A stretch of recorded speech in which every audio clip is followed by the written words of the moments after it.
People in town still whisper about the man who never smiled, the one who turned down every woman who tried to love him, until the day an Apache widow challenged him with a question so sharp it sliced straight through his broken heart: "You want a wife, or just shelter?" No one knew that her words, and the truth behind them, would change both their lives forever. The winter sun hung low over the Arizona desert as Liam Crowley stepped off the bus, carrying everything he owned in one worn-out duffel bag. His boots sank into the dust, each step a reminder of the life he'd run from. The town was quiet, almost too quiet, with wind rattling the loose tin roofs like an old memory refusing to settle. Liam didn't mind. Silence was better than the voices that used to follow him, voices of blame, loss, and guilt that he had once been a man full of ambition, a firefighter with a future, a fiancé with a home.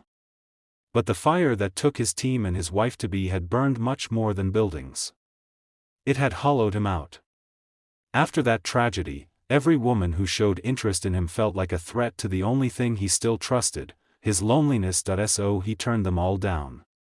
Every one of them. Not because they weren't kind or beautiful, but because he believed anyone he loved would eventually be taken from him. He came to this deserted Apache region to forget, to disappear. But fate had other plans. Chapter 1 Liam found work repairing fences on the far edge of the reservation, where the land seemed to breathe ancient stories. The sun was ruthless, the nights shockingly cold, but the solitude suited him. People left him alone, and he left them alone. It was a perfect agreement, until the day he met her, Ayanna. She appeared like part of the desert itself, quiet, steady, with eyes that held storms and sunsets all at once. She wore a mourning braid wrapped in red thread, the sign of an Apache widow. People said her husband had passed 2 winters ago, leaving her with a small son and a house badly in need of repairs. Liam first saw her when he came to fix a section of her fence after a storm. She watched him from her porch, arms crossed, the brim of her hat shadowing her face. "You're the new one," she said simply. He nodded. "Just fixing what needs fixing. It's good. The coyotes have been bold." He expected her to walk away, but she didn't. Instead, she studied him the way someone studies a storm cloud, trying to guess whether it meant rain or lightning. "You don't talk much," she observed. "Nothing to say," he answered. Ayanna tilted her head. "Everyone has something to say. Even if it's buried." Liam tightened a wire. "Not me." She didn't push. She just nodded and went inside. But the next day, she brought him a cup of warm cedar tea. The day after, she brought food, and the next, tools, not to flirt, not to charm, just to help. Her quiet presence began to chip at the thick walls around Liam's heart. But he kept those walls up, reminding himself that accepting kindness was dangerous. Kindness created attachment, and attachment led to pain. When he turned down the tea she offered a week later, Ayanna paused, studying him carefully. "You turned down every woman in this town," she said. "You even turned down kindness." "It keeps things simple," he muttered. "Simple isn't always safe," she reminded him softly. That night, Liam stayed awake thinking about her words, but thoughts turned into fear, and fear turned into distance. The next week, he avoided her. If he saw her at the market, he walked the other way. If he heard her voice, he pretended not to. Hold no one. Lose no one. That was his rule. But fate, once again, had other plans. One evening, as the sky burned with red and gold, he found her sitting beside her broken porch steps. Her son was inside, coughing from a winter cold.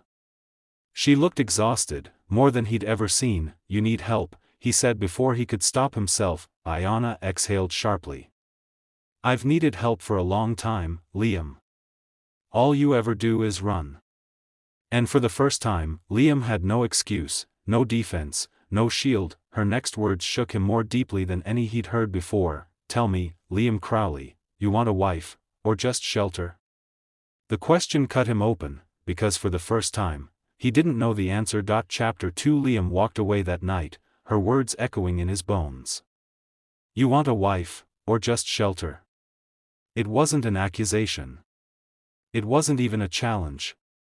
It was a truth he'd been avoiding. He wasn't afraid of love. He was afraid of losing it again. The next morning, Liam found himself walking back toward her home before the sun had even risen. He found Ayana sitting outside, grinding herbs for her son's medicine. She didn't look at him. "I shouldn't have said what I said," she murmured. "I was tired." "No," he said quietly, "you were right." This made her pause. For the first time, she looked up at him, really looked. "I've been hiding," he said. "From people. From myself. From the possibility of caring again." Ayana's voice softened. "Loss makes us believe we're dangerous to love. But that's a story we tell ourselves, not the truth." He swallowed hard. "I don't know how to not be broken." "Oh, Liam," she stood and gently placed a hand over his chest. "You don't have to be whole to be worthy." Something inside him broke.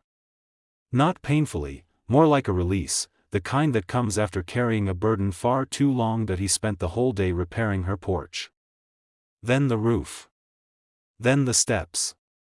He helped with her son's coughing spells, made a fire, carried water from the well.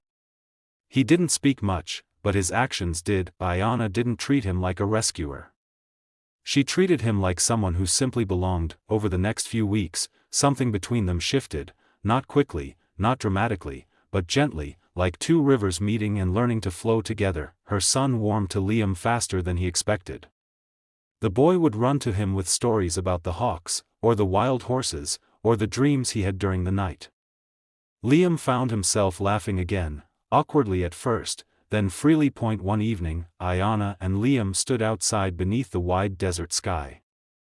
The stars were so bright, they looked close enough to touch. "You stayed," she said softly. "I think I finally understood," he replied. "Understood what?" "That shelter keeps you alive, but love gives you a reason to live." A quiet smile touched her lips. "So which one do you want now, Liam Crowley?" He reached for her hand, hesitant, trembling. "But sure, not shelter," he whispered. "Not anymore." Ayana's fingers curled around his, and in that moment, Liam realized he hadn't become someone new.